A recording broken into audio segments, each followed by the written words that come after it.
করতে চাইছে আমার বাড়ি কিভাবে ব্যাংকে টুক করে আমি এখন থাকবো কোথাও আমি থাকি আমি মেসেজ নিষেধ করছিল বাংতে অরিজিনাল কাগজ দেখাচ্ছি স্ট্যাটাস কোড হাইকোর্ট থেকে স্ট্যাটাস কোড তো উনি বারবার বলার পরও এটা কিভাবে ঘটলো যেই দেশে মানে ম্যাজিস্ট্রেটকে মানা হয় না সে দেশে আমরা কি কি মানে আশা করব কার কাছে কি আশা করব আমাদের রাহাজারি কে শুনবে কনস্টিটিউশন 42 আর 27 ইকুয়ালিটি অফ ল সেটা আমি উপরে রিড করা অর্ডার দেওয়া 3টা অর্ডার এবং ভূমি মন্ত্রণালয়ের মিনিস্ট্রি থেকে অর্ডার দেওয়া সেই সম্পত্তির মধ্যে কিভাবে হাত দেয় আমার কথা সেটা এমন আজীবনের জন্য তো রাজুক এর আগেও আপনাকে নোটিশ দিয়েছে না আমি নাই কোনো নোটিশ না কোনো নোটিশ পাইনি কোনো নোটিশ পাইনি কিন্তু আমি রাজকীয় ওই পরিপ্রেক্ষিতে বারবার উত্তর দিয়ে দিছি যে আমি শুনছি যখন বাড়ি এলাতে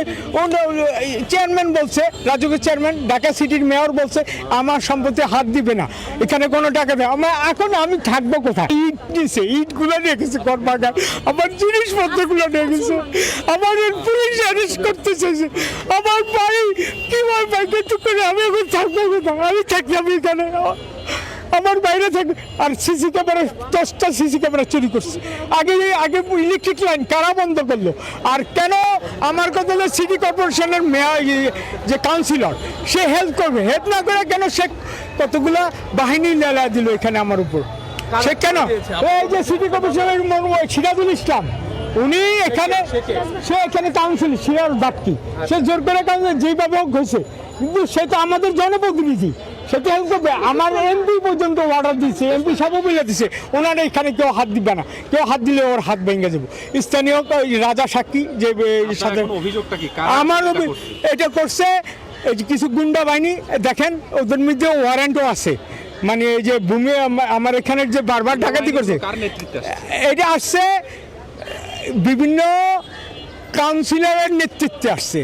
এবং বিভিন্ন গুন্ডা আরও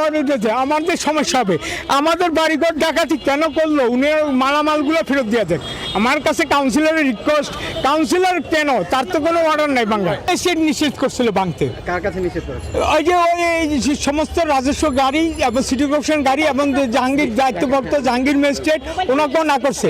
হ্যাঁ না করছে না করছে ওনাকেও না করছে যে এখানের মধ্যে যে কেউ ঢুকে যেন না ঢুকে কেউ হাত না দেয় তারপরে দেখেন ব্যাঙ্গে কি করছে আমার ঘর বাড়ি আচ্ছা এখন এটা ভাঙতে পরে আপনি কি ম্যাজিস্ট্রেটের শরণাপন্ন হয়েছিলেন আমি ম্যাজিস্ট্রেটের কাছে বলছি উনি বলতেছে দেখতেছে ওনার কাছে ভিত্তি দেয় না আমার কিছু গুন্ডামানি বাহিনী আমি থানা অভিযোগও দেওয়া আছে মোশারফ তারপর হচ্ছে যে প্লাবন তারপর অটো বাবু অটো চালায় এই রায় আমার মারধর করছে এখানের মধ্যে একটু আগে পুলিশের সামনে ওই নোটিশের পরিপ্রেক্ষিতে আমি রাজুকের চেয়ারম্যানকে উত্তর দিছি আমার রেজিস্ট্রি করা চিঠি আছে উনি বলছে স্ট্যাটাস তো দেওয়া স্টে অর্ডার দেওয়া আমরা কথাই বলবো না সেক্ষেত্রে একটা ম্যাজিস্ট্রেট যেটা বললো আর কি আপনার ব্যক্তিগত সম্পত্তি যদি কারো ভাঙা পড়ে ব্যক্তিগত সম্পত্তি যদি ভাঙা পড়ে সেক্ষেত্রে আবেদন করলে আমরা ক্ষতিপূরণ দেবো তো আপনি কি আবেদন করবেন কিনা সেই বিষয়টা বলেন আমি তো অবশ্যই আবেদন করবো কিন্তু আমার এই ডাকাতির মালগুলা ভিডিও আছে দেখেন আমার ওয়াইফের মায়েরা কীভাবে মোবাইল নিল কীভাবে নিল আমি থানায় গেছি মামলা নেয় না আমি দৌড়াইছি পুলিশ প্রোটেকশন দেয় না হ্যাঁ প্রোটেকশন দিতে বলছি আইনের ঊর্ধ্বে কেউ না আমিও না ভাই ম্যাজিস্ট্রেট সাহেবকে আমাদের হাইকোর্ট থেকে যে পার্মানেন্ট আমাদের স্ট্যাটাস অর্ডার আছে আমরা তাড়াতাড়ি ম্যাজিস্ট্রেট সাহেবকে সেটা দেখাই যে আমাদের রিট করা আছে আর এটা আমাদের রিটের জায়গা পার্মানেন্ট স্ট্যাটাস আছে দেখানোর পরে তখন বলল যে আপনাদের জায়গা কতটুকু তো আমরা দেখালাম যে এই যে এখান থেকে এইটুকু তো দেখানোর পরে উনি বলছে ঠিক আছে এখানে কেউ হাত দিবেন না তো উনি ওইদিকে যখন মুখটা খুলে হঠাৎ করে এখানে কিছু দুষ্কৃতিকারী এখানে পরশুদিন ফার্স্টে কী করলো ওই গাড়ি দিয়ে একটা ধাক্কা মারলো সিটি কর্পোরেশনের গাড়ি দিয়ে কিন্তু ম্যাজিস্ট্রেট সাহেব না করার পরে এটা কেন ঘটলো কীভাবে ঘটলো আর দ্বিতীয়বার এরপরে যখন আমরা ম্যাজিস্ট্রেটের সাথে কথা আবার আজকে এসে লুটপাট সেদিনও লুটপাট করলো লুটপাট করার সময় আমি যখন মোবাইলে ভিডিও ধারণ করতেছি আমার থেকে মোবাইলটা টেনে নিয়ে যায় সেই ফুটেজ আমার কাছে আছে টেনে নিয়ে যায় তারপর আমি যেভাবে হোক মোবাইলটা উদ্ধার আরেকটা মোবাইল উদ্ধার নেই দুইটা মোবাইল নিয়েছে একটা মোবাইল উদ্ধার নেই যাই হোক ঘটনা ওদিন শেষ আজকে আবার যখন আসলো আজকে কিছু দুষ্কৃতিকারী আমি আবার গেলাম যে আবার আসি কিনা এখানে আমাদের দোকান টোকান তো আর ভাঙে নেই ম্যাজিস্ট্রেট সাহেব যেদিন বলে দিছে আর সমস্যা নেই বলছে অধিকার হাতে এখানে যেহেতু তো আমি আমার ম্যাজিস্ট্রেট সাহেবের সাথে হঠাৎ করে দেখি আমাকে মানে মানে তারা যেন আমাকে ইন্ডিকেট করতেছে, আমাকে ধাক্কাইতেছে, পুলিশ টুলিশ দিয়ে বলতেছে কি ধরাই দিবে, আমাকে মানে হেনস্থা করতেছে, ধাক্কাইতেছে, আপনি কথা বলতে পারবেন না। আমি বলছি কেন, আমি ম্যাজিস্ট্রেট সাহেব আমার সাথে কথা আছে, উনি আমাকে চিনে, আমি ওনার সাথে কথা বলবো। বলে না, আপনি বেশি করলে আপনাকে লকআপে ঢুকাই দেবো। কেন আমাকে কেন লকআপে ঢুকাবে?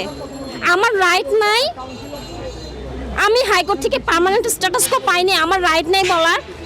ম্যাজিস্ট্রেটের চোখে ধুলা দিয়ে এগুলো করবে, তারপর নাম দিবে ম্যাজিস্ট্রেটের, তারপরে কি কোর্ট কন্ডেম হলে ম্যাজিস্ট্রেটের নাম করবে না? ম্যাজিস্ট্রেট তো দোষী না,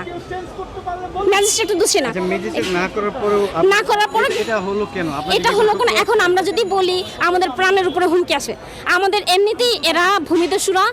আমাদের উপর দফা দফা দফা দফা দফা দফা বলবো, আমরা মানে জানে বেঁচে আছি, এটাই আল্লাহর কাছে লাখ লাখ শুকরিয়া। আমরা জানে বেঁচে আছি। পেপারও আসছে 2020 সালে আমাদের উপর বড় রকমের হামলা হচ্ছে আমাদের এই জমিটা নেওয়ার জন্য। কিছু প্রতাপশালী লোক, এখন আমরা নাম বলতে গেলে আমাদের উপর মানে চড়া হয়ে যাবে,